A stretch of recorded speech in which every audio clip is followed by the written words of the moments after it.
Selamat pagi teman-teman, kita berjumpa lagi dalam video pembelajaran online ya, masih dengan saya Yudi Antareksa ya. Temanya kali ini adalah seperti yang sudah kita lalui ya, talent management ya.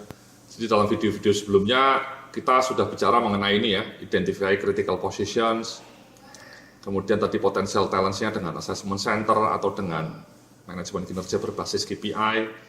Setelah itu Anda tadi barusan kita cerita mengenai bagaimana conduct talent development intervention atau conduct talent development plan. Contohnya seperti ini ya, tabel pengembangan talent. Ya, ada posisinya, jenis programnya, dan durasinya, dan ekspektasinya. Ekspektasinya sudah saya jelaskan dalam masing-masing panduan untuk self assignment dan coaching tadi. Nah, apa implikasi kebijakannya ya? Implikasi kebijakannya seperti ini Mas, Mbak-mbak ya, Bapak Ibu-ibu. Jadi top talent career policy. Jadi program pengembangan disusun sesuai dengan kebutuhan, ya. Dan kemudian durasinya juga sesuai dengan jenis pengembangannya disusun. Ya, tadi durasinya ada yang 6 bulan, ada yang 12 bulan, ada yang cuma 2 hari, trainingnya 2 hari ya 2 hari saja bulan Maret. Ini 9 bulan, ini 12 bulan, ya. Durasinya disesuaikan.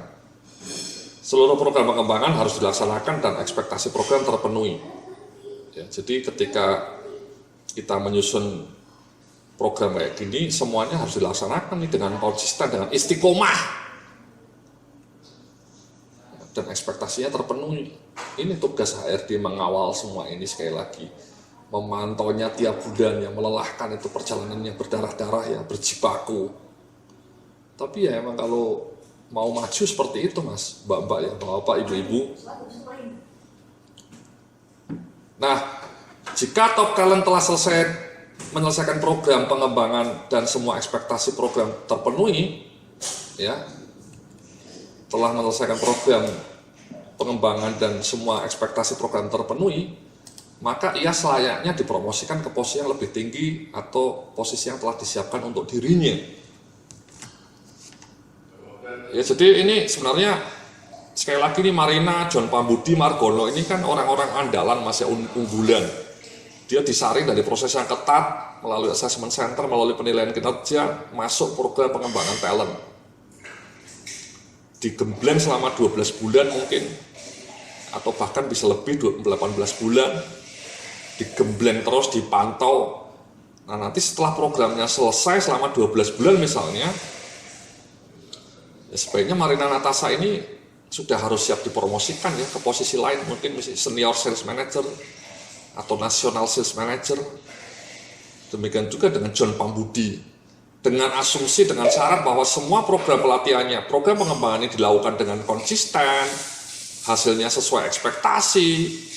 John Pambudi harapannya nanti dipromosikan menjadi production manager atau junior production manager ketika program ini sudah rampung. Sama Margono ini mungkin sudah selesai programnya, ya dia bisa dipromosikan menjadi BPIC ASMAN, Assistant Manager gitu ya. Jadi talent development plan ini dikaitkan juga dengan career plan. Jangan mereka sudah digembleng, setelah itu tidak ada. Kalaupun tidak ada karir, paling tidak Anda harus memberikan ini Mas, tantangan baru. Tugas-tugasnya harus lebih diperkaya ya. Mungkin PPIC senior supervisor, at least ada tanggung jawab yang makin tambah supaya mereka termotivasi. Kalau enggak nanti resign, mereka pindah dibajak perusahaan lain. Anda sudah capek-capek ngurusin Marina Natasha, ngasih coaching 12 kali, cross training, special assignment, dipantau, setelah selesai dianya dibajak ya, karena Anda tidak menyiapkan promosi, Anda tidak menyiapkan tantangan-tantangan baru buat dia. Makanya kita bilang bahwa kalau top talentnya telah menyelesaikan program, sebaiknya dia dipromosikan. Kenapa? Karena ini masih ada kaitannya dengan berikutnya, ini retain and optimize talent pool, ini bagian terakhir ya. Jadi apa caranya? Ya memberikan peluang promosi. Jadi orang-orang top talent tadi ya, John Pambudi, Margono sama Natasha, Marina Natasha itu diberikan peluang kesempatan promosi karir yang lebih akseleratif ya, istilahnya fast track ya, jalur cepat, supaya mereka tidak dibajak perusahaan lain. atau memberikan penugasan baru yang challenging ya, special assignment-nya ditambah lagi gitu. Tentu dengan tanggung jawab yang lebih besar ya. Kadang-kadang ada orang yang memang ingin mendapatkan tantangan baru ya, meskipun jabatannya tidak naik pangkat, gajinya tidak naik, tapi ada beberapa orang yang hungry, yang lapar dengan tantangan baru ya, dengan tugas-tugas yang makin kompleks, tugas-tugas yang tidak membosankan. Dan ini masalah yang tidak kalah penting, monitoring program pengembangan top talent dengan sistematis dan penuh perhatian caranya. Tadi sudah kita sampaikan kan, masing-masing orang itu punya pengembangan, Mas. Nah, HRD-nya ini harus tekun melakukan monitoring. Di dalam monitoring itu Anda juga bisa konsultasi dengan masing-masing kandidat ini ya. Apa harapan karirnya, apa ekspektasi dia. Disitulah Anda punya kesempatan untuk membuat mereka makin merasa diperhatikan. Ya, seringkali orang HRD ini komplain, saya sudah capek-capek training, merekanya dibajak Pak. Karena Anda setelah training tidak ada monitoring, tidak ada perhatian, tidak ada care, tidak mengembangkan dengan sistematis dan penuh perhatian. Ya Anda jangan komplain, monitoring Anda, perhatian Anda mungkin kurang tinggi. Coba kalau Anda misalnya punya talent development plan selama 18 bulan full, kemudian tiap bulan Anda melakukan monitoring. Dalam monitoring itu Anda juga diskusi dengan masing-masing talent tadi. Aspirasi mereka digali, ya, apa harapan dia, apa tantangan yang dia hadapi. Kemudian Anda memberikan solusi. Disitulah Anda sangat-sangat memberikan respect kepada mereka dan mereka akan happy. Talent-talent itu akan betah di perusahaan Anda kalau Anda melakukan monitoring dengan penuh perhatian. Banyak pengelola HRD gagal menurunkan turnover untuk orang-orang kunci ya. Maksudnya orang-orang yang posisi kuncinya resign, pindah ke perusahaan lain karena memang orang HRD-nya hanya duduk di belakang meja, tidak proaktif. Begitu mereka dibaca langsung ngomel-ngomel. No. Anda harus proaktif gitu. Caranya seperti ini ya. Dikasih promosi, dikasih tugas baru yang challenging, dikasih monitoring.